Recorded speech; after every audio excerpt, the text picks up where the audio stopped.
the 2023 legislative session officially came to an end early this morning. And as lawmakers prepare to head back to their districts, the focus is now on Governor Newsom and his pen. We're bringing you team coverage this morning as we break down those recently passed bills as well as the ones that did not make the cut. Mike DeSalle is in our newsroom with a resolution that passed to add a new constitutional amendment and the risks that move poses. But we began with Aaron Heft with a breakdown of the bills that did not pass by last night's deadline. Aaron? Yeah, good morning, guys. Not headed across Governor Newsom's desk for this year. Several proposals in which were vehemently opposed by law enforcement as well as victim advocate groups.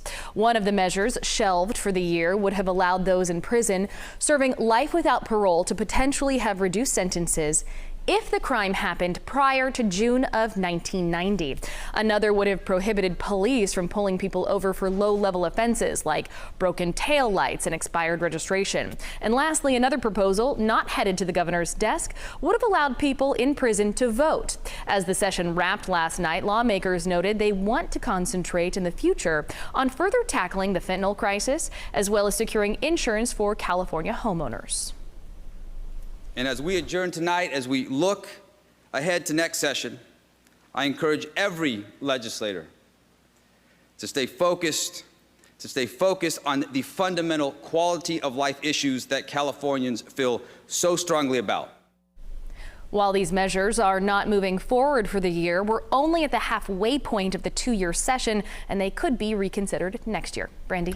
Aaron, thanks so much. And late last night, state lawmakers made California the first state in the nation to call for a constitutional convention on gun safety. But the long shot move could come with unexpected consequences. KCR3's Mike DeSalle is live in our newsroom to detail what's next and why this move could open the door to other major changes to laws.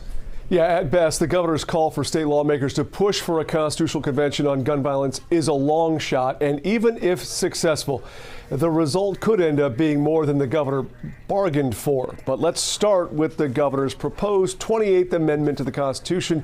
It's being called the Right to Safety Amendment, and it would create universal background checks on gun purchases, raise the federal minimum age purchase for a firearm from 18 to 21, ban the sale of assault weapons to the public, and institute a reasonable waiting period for all gun purchases. Now, in a statement, the governor said, quote, "This action is even more urgent as radical judges use a warped interpretation of our Constitution to roll back gun safety laws in California and across the country." He further called on citizens to stand up for common sense in the face of an epidemic of gun violence. But here's the risk.